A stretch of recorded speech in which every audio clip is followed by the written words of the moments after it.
जय भोलेनाथ। मेरे चाहने वालों पर अपनी कृपा सदैव बनाए रखना। पिछले वीडियो में हमने बात की थी हमारे घर के किचन की। इसी क्रम में आगे बढ़ते हुए अब हम आते हैं हमारे घर के बेडरूम, जो सही डायरेक्शन में हो और सही उसकी कंडीशन हो, जिससे हमें उचित परिणाम प्राप्त हो सके और हमारे घर में सुख समृद्धि बनी रहे। अक्सर होता क्या है कि गलत डायरेक्शन में हमारा बेडरूम है या गलत डायरेक्शन में हम सोते हैं तो हमारे स्वास्थ्य पर इसका विपरीत प्रभाव पड़ता है, जिससे अक्सर घर में कलह क्लेश भी फैलता है। तो बेडरूम किस तरह से होना चाहिए और किस डायरेक्शन में हमें सोना चाहिए, इस पर चर्चा करते हैं। मैं एस्ट्रोलॉजर अपर्णा गुप्ता आप सभी का अपने चैनल में स्वागत करती हूँ।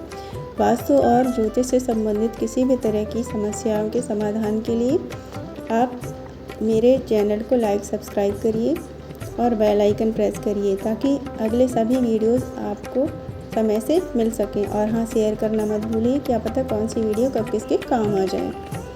तो चलिए चलते हैं बेडरूम की तरफ। बेडरूम में बेड ऐसे रखें कि सोते समय आपका सिर पूर्व या दक्षिण दिशा की ओर हो।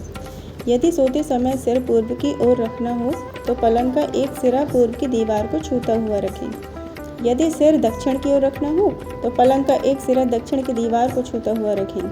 थोड़ा 2-2 इंच का गैप रखें, बिल्कुल सटा के न रखें। उत्तर दिशा की ओर सिर करके नहीं सोना चाहिए। कमरे में पलंग के दाएं और छोटी टेबल अवश्य सामान रखने के लिए लगा सकते हैं। पलंग कमरे के द्वार के ठीक सामने नहीं होना चाहिए। ऐसा करने से अशांति और व्याकुलता बनी रहती है। कमरे का दरवाज़ा एक पल्ले का होना चाहिए।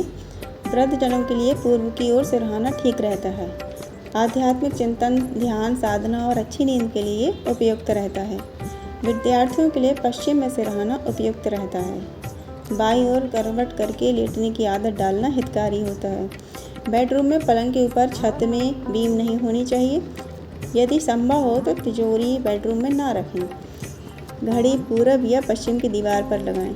उत्तर की दीवार भी अच्छी मानी जाती है, पर दक्षिण की दीवार पर घड़ी कभी न लगाएं, उससे हमारा समय खराब होने लगता है। पलंग को कमरे की दीवारों से थोड़ा हटा कर रखें। मैंने पहले ही बताया है कि 2-2 इंच थोड़ा सा दूर रखें, सटा के न रखें बिल्कुल।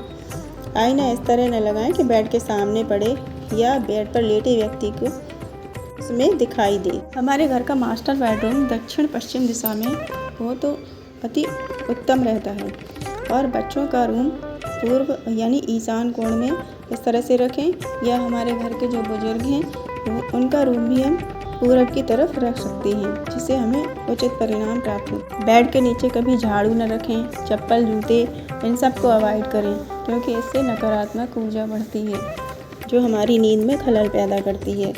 और ख़ास ध्यान रखें कि बेड बॉक्स वाला ना बनवाएं, क्योंकि जितना उसमें कबाड़ भरेंगे आप उतनी ही आपकी नींद खराब होगी और घर में अशांति भी फैलेगी। बेडरूम में हमेशा लाइट कलर करवाएं, जैसे पिंक, येलो और स्काई ब्लू कलर कर सकते हैं। ग्रीन कलर अवॉइड करें। अलमारियाँ, कबर्ड वगैरह दक्षिण की दीवार से सटी हुई हों, उत्तर दिशा की तरफ खुलती हुई हों।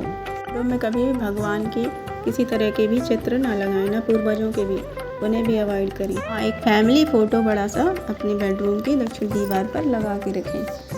उससे घर में सकारात्मकता फैलती है और आपस में प्यार भी बढ़ा रहता है। रात को सोते समय एक डब्बे में पानी भर के बेड के नीचे रख लें और सुबह उसको किसी पेड़ पौधों में डाल दें। इस तरह से कमरे में अगर किसी भी तरह की नकारात्मकता है, विचारों में तनाव है, तो वो भी दूर होता है।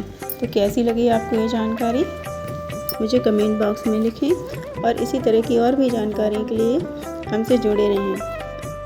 इस वीडियो में इतना ही। अगले वीडियो में फिर मिलते हैं। तब तक के लिए अपना और अपनों का ख्याल रखिए। राधे राधे।